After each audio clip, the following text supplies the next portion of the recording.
AP అసెంబ్లీలో కూటమి ప్రభుత్వం తొలి పూర్తిస్థాయి బడ్జెట్ను ప్రవేశపెట్టింది. 3.22 లక్షల కోట్లతో బడ్జెట్ను సభ ముందుకు తీసుకొచ్చారు. ఆర్థిక మంత్రి పయ్యావుల కేశవ్ శాసనసభలో బడ్జెట్ ప్రవేశపెట్టారు. కొల్లు రవీంద్ర శాసనమండలిలో బడ్జెట్ ప్రవేశపెట్టారు. బడ్జెట్లో వ్యవసాయానికి 48,000 కోట్లు కేటాయించారు. రెవెన్యూ వ్యయం 2,51,162 కోట్లు. మూలధన వ్యయం అంచనా 40,635 కోట్లుగా పేర్కొన్నారు. రెవెన్యూ లోటు 33,185 కోట్లు. ద్రవ్యలోటు 79,926 కోట్లుగా అంచనా వేశారు.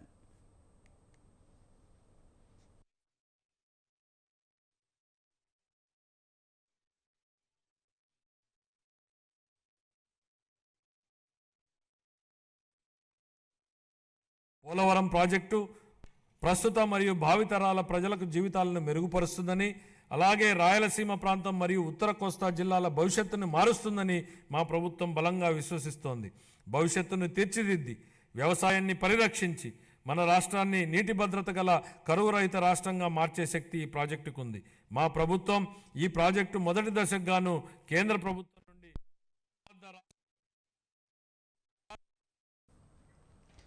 సూపర్ 6 మేనిఫెస్టో హామీలకు అభివృద్ధి పనులకు ఎక్కువ కేటాయింపులు జరపాల్సి రావడంతో ఏపీ బడ్జెట్ 3 లక్షల కోట్లు దాటింది.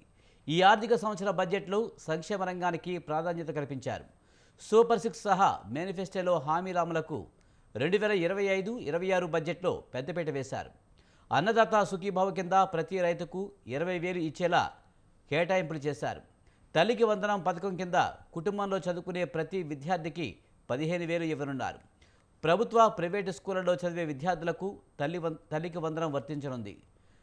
1-12వ తరగతుల విద్యార్థులకు తల్లికి వందనం స్కీమ్ వర్తించనుంది. విద్యార్థుల తల్లుల ఖాతాలో తల్లికి వందనం డబ్బులను ప్రభుత్వం జమ చేయనుంది. స్కూలు తెరిచే నాటికి తల్లికి వందనం పథకం అమలు చేసేలా ప్రణాళికలు రూపొందించారు. అన్నదాత సుఖీభావ కోసం 6,300 కోట్లు, ఏపీ జీవనాడి అయిన పోలవరం ప్రాజెక్టు కోసం బడ్జెట్లో 6,705 కోట్లు కేటాయించారు. పోలవరం ప్రాజెక్టు ప్రస్తుత మరియు భావితరాల ప్రజలకు జీవితాలను మెరుగుపరుస్తుందని, అలాగే రాయలసీమ ప్రాంతం మరియు ఉత్తర కోస్తా జిల్లాల భవిష్యత్తును మారుస్తుందని మా ప్రభుత్వం బలంగా విశ్వసిస్తోంది.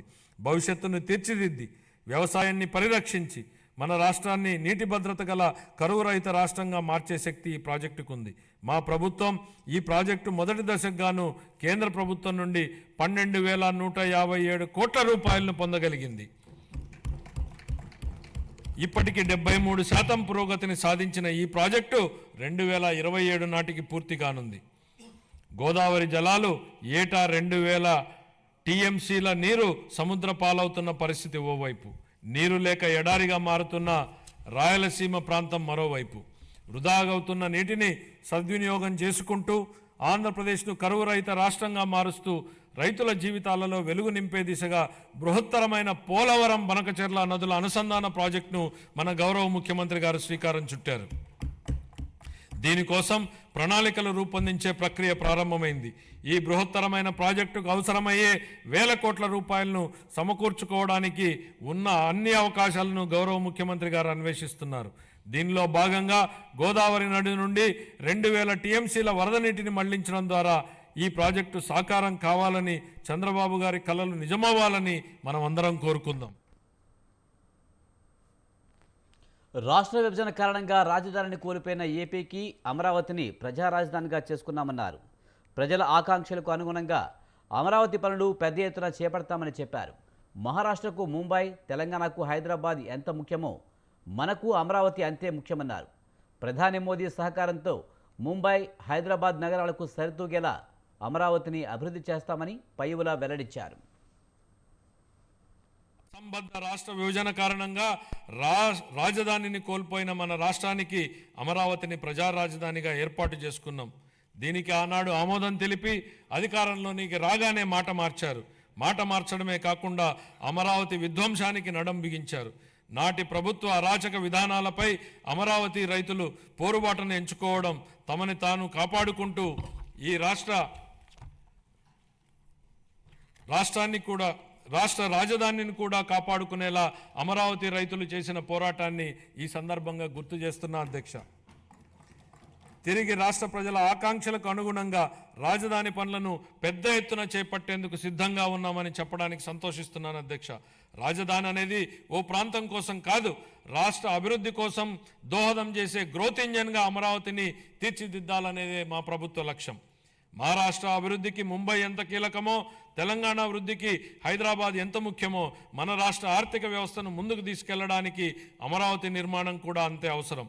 గౌరవనీయ ప్రధానమంత్రి శ్రీ నరేంద్ర మోడీ గారి సహకారంతో ప్రపంచ స్థాయి మౌలిక సదుపాయాలు, పెట్టుబడులు మరియు ఉపాధి అవకాశాలను కల్పించడం ద్వారా అమరావతిని ముంబై మరియు హైదరాబాద్లతో సరితూగే ఆర్థిక శక్తిగా అభివృద్ధి చేయడానికి మా ప్రభుత్వం. బడ్జెట్లో రోడ్లు, రహదారుల నిర్మాణానికి 4,220 కోట్లు, పోర్టుల నిర్మాణానికి 605 కోట్లు, ఇంధన శాఖకు 13,600 కోట్లు కేటాయించారు. ఉన్నత విద్యకు 2,506 కోట్లు, బీసీల సంక్షేమానికి అత్యధికంగా 47,456 కోట్లు కేటాయించారు. ఎస్సీల సంక్షేమానికి 20,281 కోట్లు, ఎస్టీల సంక్షేమానికి 8,159 కోట్లు కేటాయించారు. పాఠశాల విద్యకు 31,805 కోట్లు కేటాయించిన ప్రభుత్వం ఉన్నత విద్యకు 2,506 కోట్లు కేటాయించారు. కార్పొరేట్ వైద్యం అందేలా హెల్త్ ఇన్సూరెన్స్ పథకం అమలుపై బడ్జెట్లో ప్రస్తావించారు మంత్రి పయ్యవుల. ఈ ఏడాదిలోనే 25 లక్షలతో ప్రతి కుటుంబానికి ఆరోగ్య బీమా పథకం అమలులోనికి రానుంది.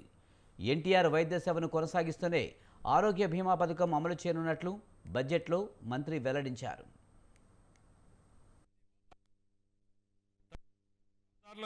గ్రామీణ ప్రాంతాల్లో మౌలిక వసతులు, రోడ్ల నిర్మాణం విషయంలో గత ప్రభుత్వాల నిర్లక్ష్యాల వలన భయంకరమైన భరింపశక్యం కాని వారసత్వం మా ప్రభుత్వానికి వచ్చింది అధ్యక్ష. పల్లెల్లో ఎక్కడ చూసినా గుంతలమైన రోడ్లే కనిపించాయి. వంతెనలు లేక, కనెక్టివిటీ లేని గ్రామాలకు అనుసంధానం ఏర్పడుతున్న ఈ రోజుల్లో రోడ్లు సరిగా లేక గ్రామాలకు అనుసంధానం లేని పరిస్థితి గత ప్రభుత్వంలో ఏర్పడింది. ప్రధానమంత్రి గ్రామీణ సడక్ యోజన, ఆంధ్రప్రదేశ్ గ్రామీణ రహదారుల అనుసంధాన మరియు ప్రాజెక్టు మరియు జాతీయ వ్యవసాయ మరియు గ్రామీణాభివృద్ధి బ్యాంకు నిధుల కింద ఈ రోడ్లను అభివృద్ధి చేసే ప్రయత్నాలను ప్రారంభించాం. అన్ని వాతావరణ పరిస్థితులను తట్టుకోగలిగే రహదారులను నిర్మించి అనుసంధానతను కల్పించే దిశగా పీఎం జన్మన్ పథకం మన రాష్ట్రంలో అమలు చేయబడుతోంది. 2025-26 ఆర్థిక సంవత్సరానికి గాను పంచాయతీరాజ్ మరియు గ్రామీణాభివృద్ధి శాఖకు 18,847 కోట్ల రూపాయల కేటాయింపును ప్రతిపాదిస్తున్నారు. గత ప్రభుత్వ పాలనలో ఆరోగ్య రంగం పూర్తిగా నిర్లక్ష్యానికి గురైన విషయాన్ని మనం చూసాం అధ్యక్ష. సకాలంలో చెల్లింపులను చేయకపోవడంతో మందుల కొరత, సౌకర్యాల కొరత, సేవల కొరతకు కారణమైంది అధ్యక్ష. వైద్య రంగంలో దాదాపు 6,400 కోట్ల రూపాయల బకాయిలను వారసత్వంగా ఇచ్చారు అధ్యక్ష. దీనిలో 1,624 కోట్ల రూపాయలను చెల్లించి తిరిగి గాడిలో పెట్టేటువంటి ప్రయత్నాలు ప్రారంభించాం. నిర్లక్ష్యానికి గురైన వైద్యారోగ్య రంగాన్ని గాడిలో పెట్టడమే కాకుండా ఈ శాఖకు సంబంధించి ప్రజారోగ్యానికి సంబంధించి మేనిఫెస్టోలో ఇచ్చిన హామీలను అమలు చేస్తున్నాం. దీనిలో భాగంగా ఇప్పటికే ఉన్న ఎన్టీఆర్ వైద్య సేవ పథకానికి తోడుగా ప్రతి కుటుంబానికి నాణ్యమైన వైద్య సేవలు అందించేందుకు పేద మధ్యతరగతి ప్రజలకు ఆసుపత్రులకు వెళ్లిన వెంటనే ఎటువంటి ఇబ్బంది లేకుండా కార్పొరేట్ వైద్యం అందేలా పథకాన్ని రూపొందించాం. దీనిలో భాగంగా ప్రతి కుటుంబానికి 25 లక్షల రూపాయల ఆరోగ్య బీమా పథకాన్ని అందుబాటులోకి తీసుకొచ్చేందుకు మా ప్రభుత్వం ప్రణాళికలు చేపట్టింది. ఈ ఏడాదిలోనే ఈ పథకాన్ని అమల్లోకి తేనున్నాం. దీంతో పాటు ఆసుపత్రుల్లో మందుల సరఫరా, మెరుగైన వైద్య సేవలు, పారిశుద్ధ్యం వంటివి ఇప్పటికే చేపడుతున్నాం అధ్యక్ష. 25-26 ఆర్థిక సంవత్సరానికి వైద్య ఆరోగ్య మరియు కుటుంబ సంక్షేమ శాఖకు 19,264 కోట్ల రూపాయల కేటాయింపును ప్రతిపాదిస్తున్నాను అధ్యక్ష. ఆంధ్రప్రదేశ్ పర్యాటక విధానం 24-29 ద్వారా మా ప్రభుత్వం పర్యాటక రంగానికి పరిశ్రమ హోదాను కల్పించడం జరిగింది. అత్యంత పర్యావరణ ప్రమాణాలతో కూడిన ప్రతిష్టాత్మక బ్లూ ఫ్లాగ్ సర్టిఫికేషన్ను ఋషికొండ బీచ్ నిలుపుకుంది. దీనికి తోడు అఖండ గోదావరి, గండికోట వంటి ఐకానిక్ పర్యటన ప్రాజెక్టులు పర్యాటకానికి అగ్రశ్రేణి గమ్యస్థానంగా రాష్ట్రం యొక్క ఖ్యాతిని ఇనుమడింపజేస్తున్నాయి. ఆంధ్రప్రదేశ్ క్రీడా విధానం 24-29 ద్వారా మెరుగైన క్రీడా సంస్కృతిని పెంపొందించడానికి మరియు క్రీడా నైపుణ్యాలను ప్రోత్సహించడానికి మా ప్రభుత్వం కట్టుబడి ఉంది. క్షేత్రస్థాయి క్రీడాకారులను ప్రోత్సహించి వారి క్రీడా శిక్షణను మెరుగుపరచడం ద్వారా మన రాష్ట్రాన్ని క్రీడా ప్రతిభకు ప్రముఖ కేంద్రంగా నిలబెట్టడమే ఈ క్రీడా విధానం యొక్క ముఖ్య ఉద్దేశం. 25-26 ఆర్థిక సంవత్సరానికి యువజన పర్యాటక మరియు సాంస్కృతిక శాఖకు 469 కోట్ల రూపాయల కేటాయింపును ప్రతిపాదిస్తున్నాను. నవోదయం అక్రమ మద్యం ఉత్పత్తిని నిర్మూలించడం కోసం 2016 సంవత్సరంలో అమలుపరచబడినటువంటి నవోదయం కార్యక్రమం విజయవంతమైంది. నేడు రాష్ట్రాన్ని అక్రమ మద్యం, మాదక ద్రవ్యాలు మరియు గంజాయి రహిత రాష్ట్రంగా మార్చాలనే ధ్యేయంతో మా ప్రభుత్వం నవోదయం 2.0 కార్యక్రమాన్ని ప్రారంభించింది.